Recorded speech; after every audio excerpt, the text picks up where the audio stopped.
Je voulais aujourd'hui vous rencontrer donc autour d'un texte que je vais d'ailleurs vous distribuer.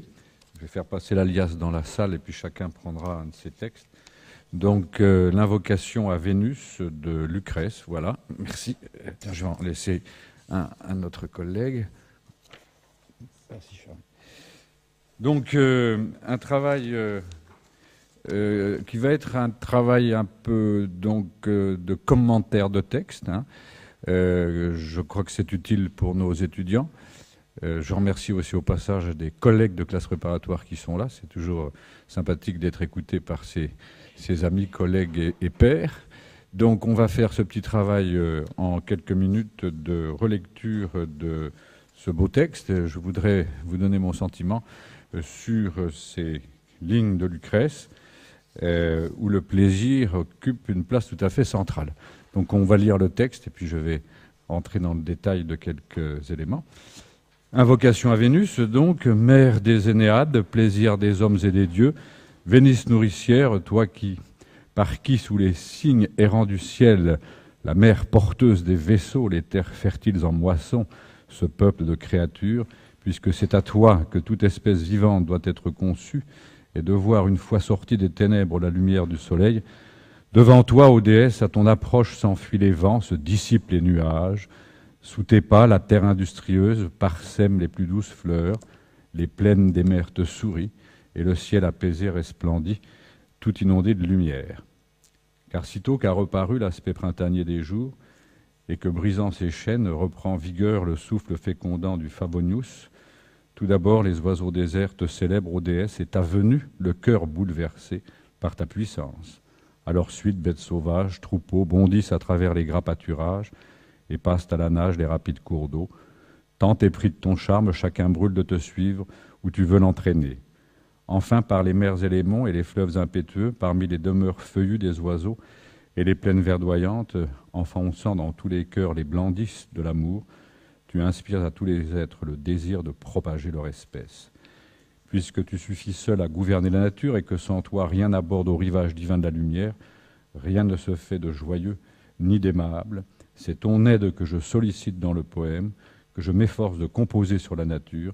Il est destiné à notre cher Mémius, que toi-même, ô déesse, tu as voulu en tout temps parer des plus excellentes vertus.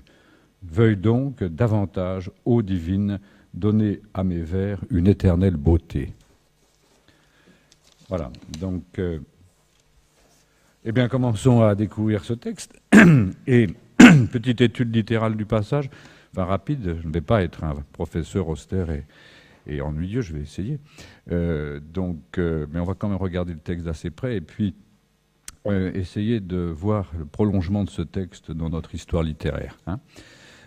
Donc, invocation à Vénus ou universel élan du plaisir, vous allez comprendre pourquoi j'ai choisi cette formulation. Dès les premiers vers du poème, comme vous l'avez remarqué, donc, est affirmé qu'il s'agisse des hommes ou des dieux, l'unité foncière du plaisir. Un grand spécialiste d'Épicure, M. Conche, a écrit d'ailleurs « Vénus symbolise aussi bien le plaisir sexuel d'ailleurs que la joie divine ». Et je voudrais insister là-dessus. Pourquoi ? Parce que je souhaiterais que nos étudiants ne fassent pas de contresens. Il ne s'agit pas d'honorer Vénus en tant que déesse si vantée par différents mythographes ou mythologues, mais il s'agit d'une allégorie. Enfin, Vénus, c'est une allégorie du plaisir. Je reviendrai là-dessus. Hein. Ne la prenez pas pour la déesse qu'il convient d'honorer dans tel ou tel temple. Hein. Nous sommes chez Lucrèce, qui est un épicurien, qui a une certaine idée d'ailleurs de la théologie. Hein. Il y a un discours sur les dieux chez les épicuriens, mais dans cette page, il s'agit donc d'une véritable allégorie. On va s'en expliquer davantage. Donc, il y a cette idée que puisque la joie de vivre est l'état normal d'un être naturel, dont nulle entrave ne vient contrarier le bien-être, et que plus simplement les générations sont le fruit résultant de la course universelle au plaisir, eh bien, la Vénus voluptas, si vous voulez, est aussi, notons-le, la Vénus nature.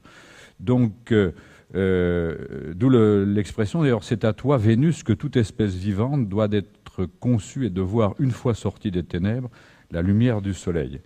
Donc, je note que le ciel, les mers, la terre, vous avez cela dans les vers 2 et 3, ce sont là, bien évidemment, les trois grandes divisions du monde que la déesse peuple de ses créatures. Nous avons des détails multiples fournis par notre auteur, la terre qui est parsemée de fleurs, les plaines de la mer qui lui sourient, tout cela est fort bien formulé d'ailleurs, et le ciel qui est soudain inondé de lumière. Vous voyez, la terre, la mer, le ciel.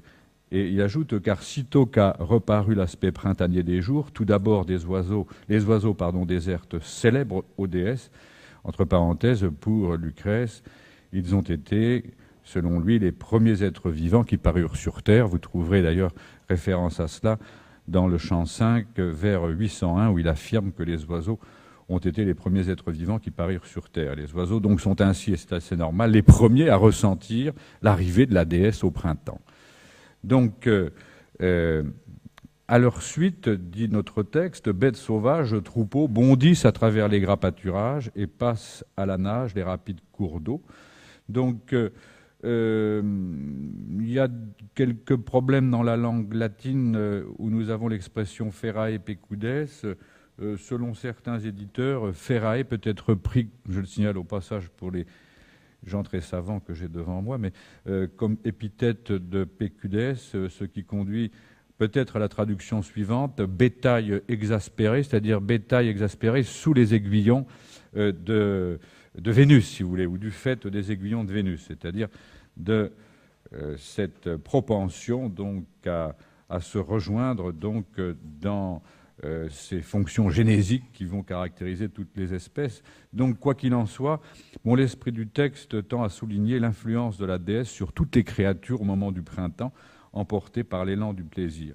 Alors, j'ai parlé à dessein de la déesse, comme s'il s'agissait de la déesse, mais encore une fois, il s'agit donc d'une simple allégorie pour signifier que tout à coup, dans la totalité de l'être, une sorte d'ondoiement, de vibration, se saisit donc de toute la biosphère, pourrais-je dire. Il y a une sorte de porosité, si j'ose dire, dans le cosmos, aussi bien d'ailleurs presque minéral, mais en tout cas dans la biosphère, donc de porosité à cet élan. Donc voilà que tout à coup, un même élan vient infuser, si vous voulez, la totalité des êtres créés. Donc le poète reprend au vers 16 d'ailleurs la recension des trois régions du monde, mais pour souligner la douce agitation dont sont possédés au printemps les divers êtres qui s'y trouvent. Vous voyez la belle formule, par les mers et les monts et les fleuves impétueux, parmi les demeures feuillues, les oiseaux et les plaines verdoyantes. Donc Vénus enfonce, dit le texte, dans tous les cœurs les blandisses de l'amour. Donc, et il complète en nous disant « Elle inspire à tous les êtres le désir de propager leur espèce ».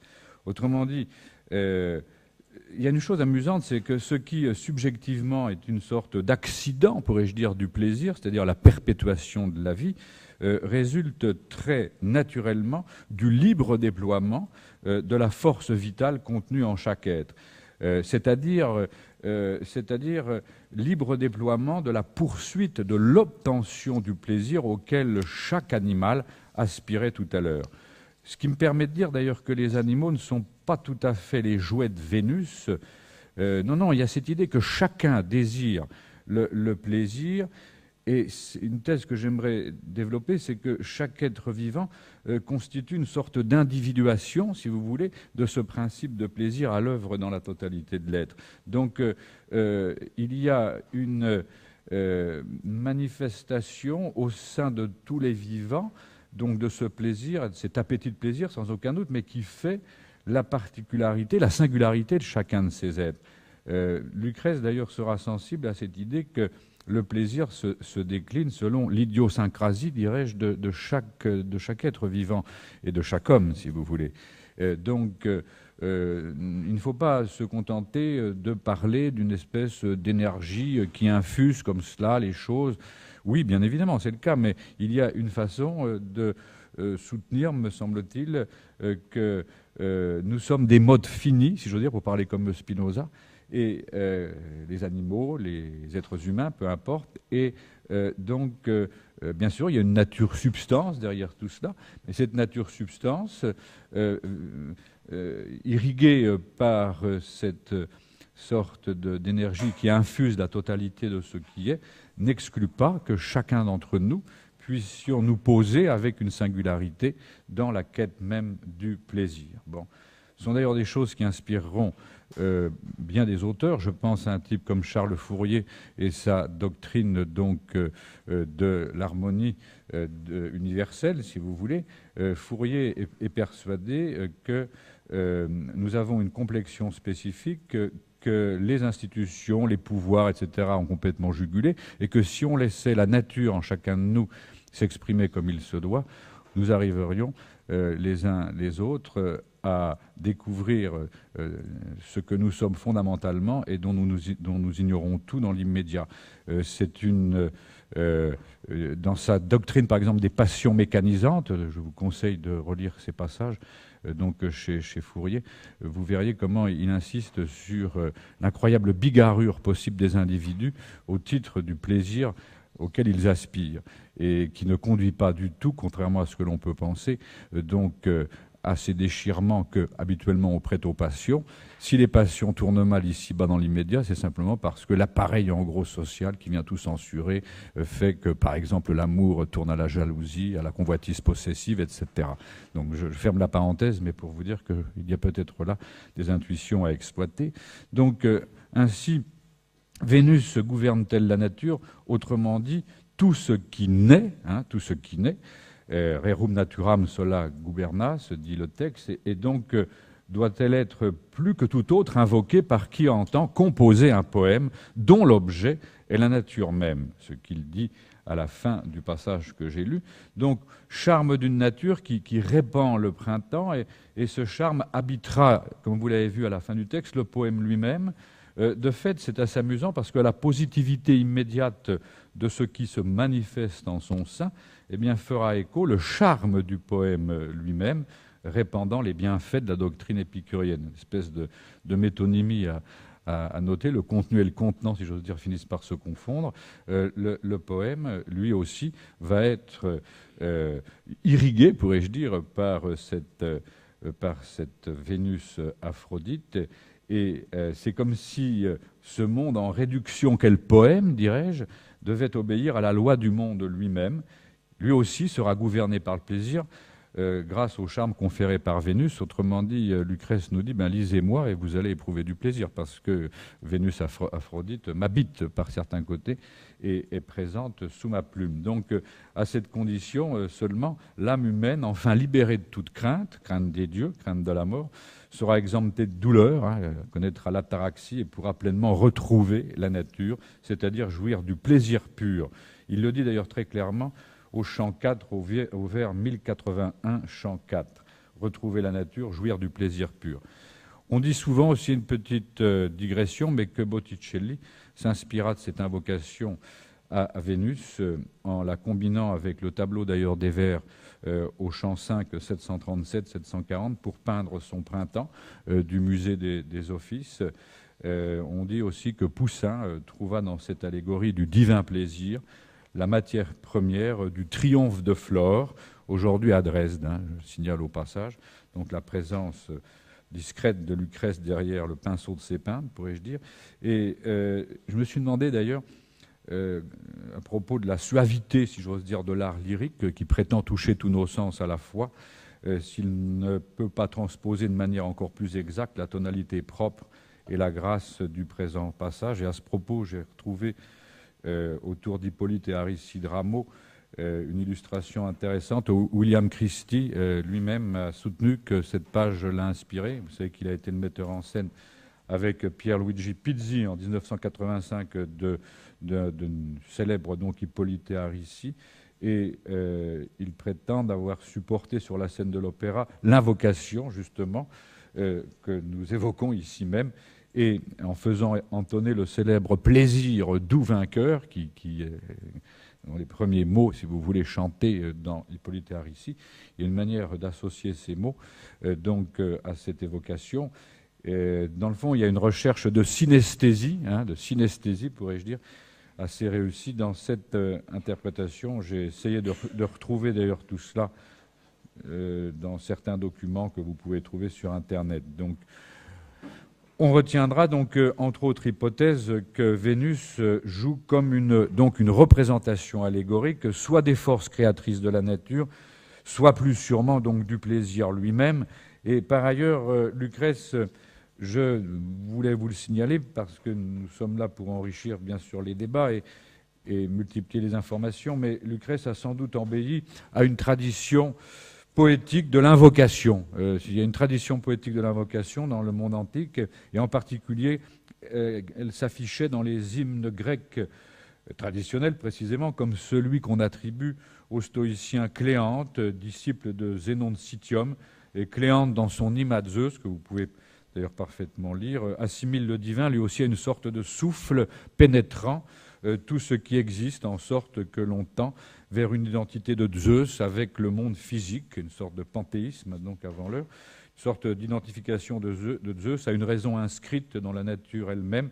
Le logos, comme vous le savez, chez les stoïciens, est coextensif à la matière même, et il est présent d'ailleurs sous la forme d'une matière subtile, matière ignée. Donc il n'est pas surprenant que chez un auteur se réclamant un peu plus tard d'un épicurisme, je saute une page, excusez-moi, mais on verra ça un petit peu tout à l'heure, chez La Fontaine, précisément, il y a un écho de tout cela dont je voudrais vous dire un mot, sans trop me précipiter, mais donc je disais que nous devons nous régler sur ce souffle, dont je retrouverai des échos chez La Fontaine tout à l'heure pour conclure, nous régler sur ce souffle pour atteindre le bonheur. Donc il semble que Lucrèce ait repris à Cléante les caractéristiques prêtées à Zeus pour les allouer à sa Vénus voluptas. Ce n'est pas impossible de le soutenir. Et Lucrèce assigne à Vénus une fonction créatrice assez comparable à celle que Cléante avait attribuée à son Zeus, sans doute en insistant davantage sur le côté réjouissant des œuvres de sa déesse, puisqu'il dit « Sans toi, rien n'aborde au rivage divin de la lumière, rien ne se fait de joyeux et d'aimable ». C'est important, hein, la jubilation de joyeux et d'aimable, ni dans le ciel, ni sur la terre, ni dans les eaux. Donc, tous les êtres de la nature s'empressent spontanément pour, si vous voulez, honorer Vénus, donc en s'accouplant, en se réunissant, en se rapprochant. Et il est clair que l'invocation à Vénus permet d'afficher le thème aussi de l'unité et de la naturalité du plaisir quel qu'il soit, ce vers quoi tendent tous les êtres. Et Vénus, donc, je le répète, n'est nullement une divinité qui, par bonheur, serait rentrée dans le monde, car pour un épicurien, les dieux, certes, existent, mais sont absents de notre monde. Elle est comme notre propre félicité, laquelle advient inéluctablement, aussitôt que l'on a compris, grâce à la sagesse d'Épicure, quel était le but que poursuit la nature, fuir la douleur, rechercher le plaisir. Donc, ne disons pas que Vénus serait proche des mortels, je ne pense pas que ce soit bien adapté comme formulation. Elle est invocable désignant ce que doit être notre règle de vie une fois que nous avons appris à conformer notre vie aux règles de la nature. Donc, le plaisir sexuel, par exemple, conforme à la naturalité, par exemple à ce que les animaux nous donnent à voir, est un plaisir recevable, non bien évidemment comme jouissance de débauché, mais en tant qu'il est pur ou affranchi des tourments de la passion amoureuse, par exemple, aliénant le sage, ce qui, autre aspect de la doctrine épicurienne, n'exclut pas qu'on puisse également se conformer à la quiétude associée à notre représentation des dieux immortels, lesquels siègent dans les intermondes, lesquels vont jouer en pareil cas comme modèle d'ataraxie, laquelle est également plaisir pur par excellence, que l'on éprouve lorsqu'on est exempt de toute peine.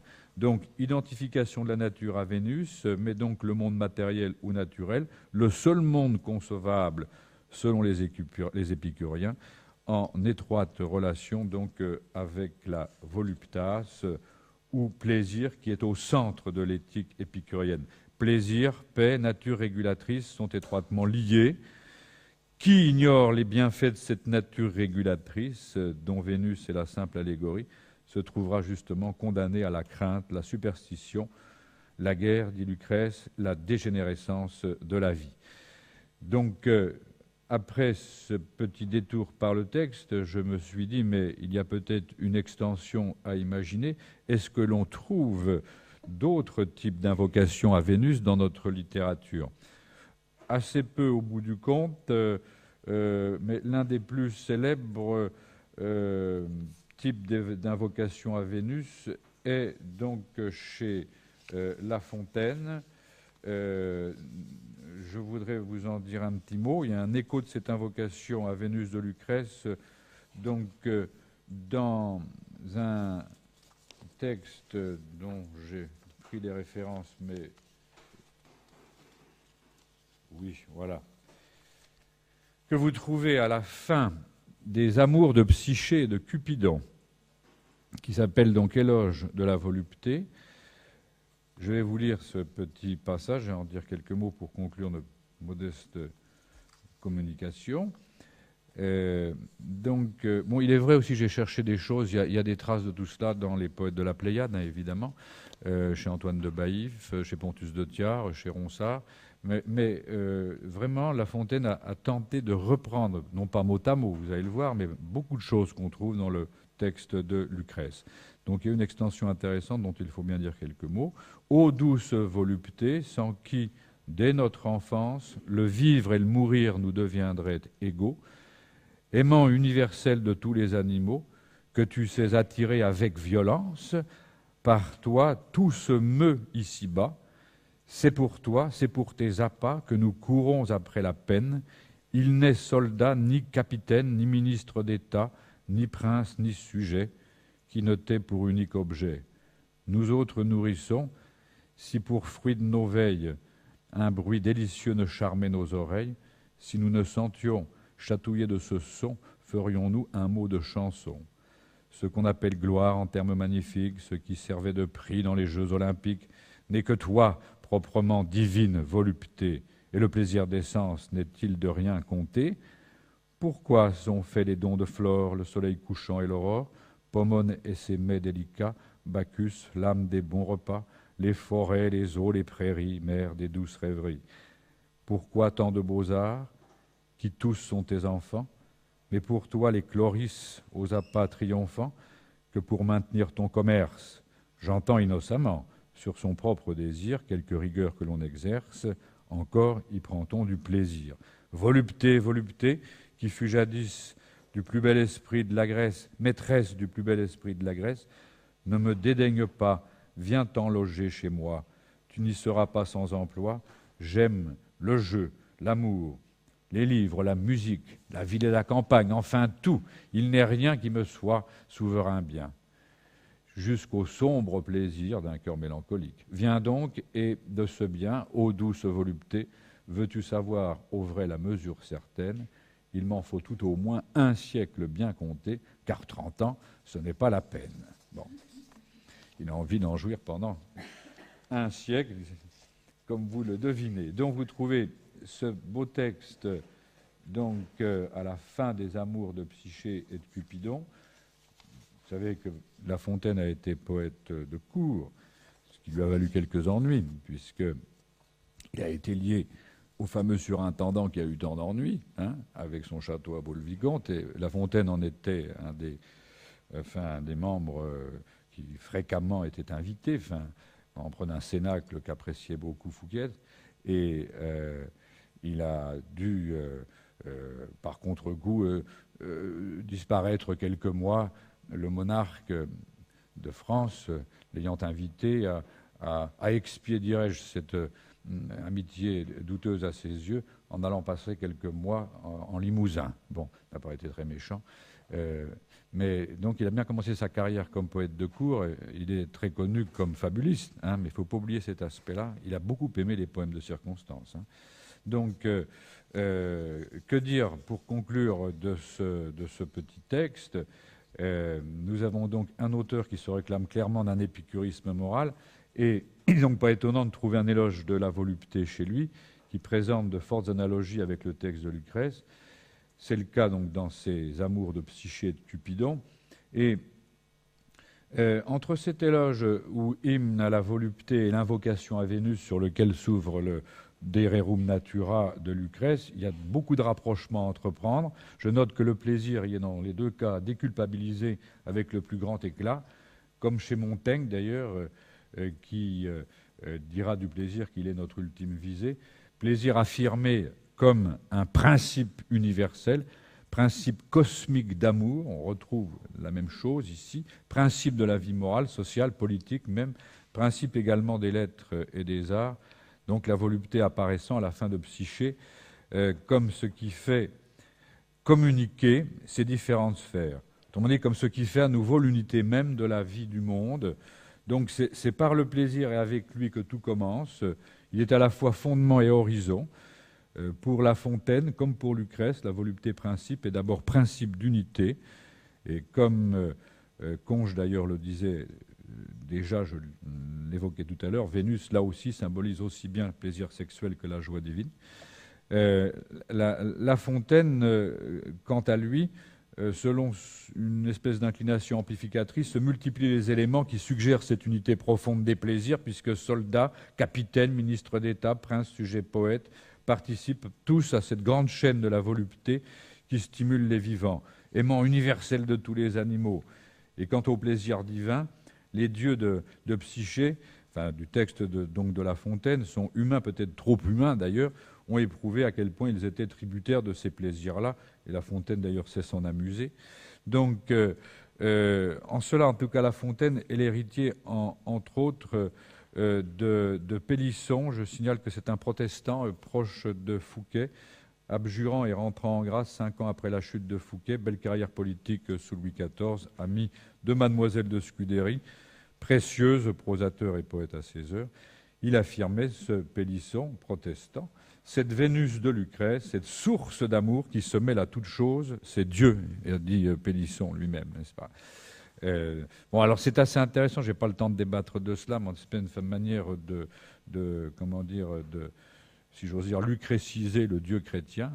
On pourrait en débattre, mais c'est amusant qu'un protestant qui passe pour quelqu'un d'assez austère ait pu dire pareille chose.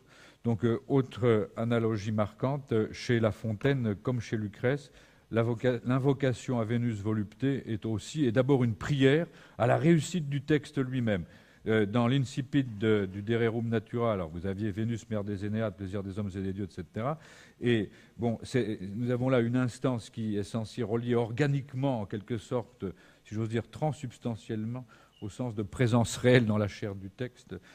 Donc, notre Vénus voluptas, le texte qui commence au plaisir de la vie, d'ailleurs dans sa dimension cosmique, vous avez visée ultime du texte qui est de participer pleinement, donc à la régulation de ces flux de plaisir qui ne cessent de constituer et de lier le monde. Donc Vénus volupté est presque censé infuser le texte lui-même, comme ces icônes, après tout, dont on dit qu'elles sont akhiropoieton, comme si elles étaient faites directement de la main de Dieu. Alors qu'on relise d'ailleurs le texte lui-même, puisque tu suffis à gouverner la nature et que sans toi, rien n'aborde au rivage divin de la lumière, rien ne se fait de joyeux ni d'aimable. C'est ton aide que je sollicite dans le poème que je m'efforce de composer sur la nature, etc. Eh bien, La Fontaine, lui, finit son texte là où Lucrèce commençait le sien. Je crois qu'il faut souligner la continuité donc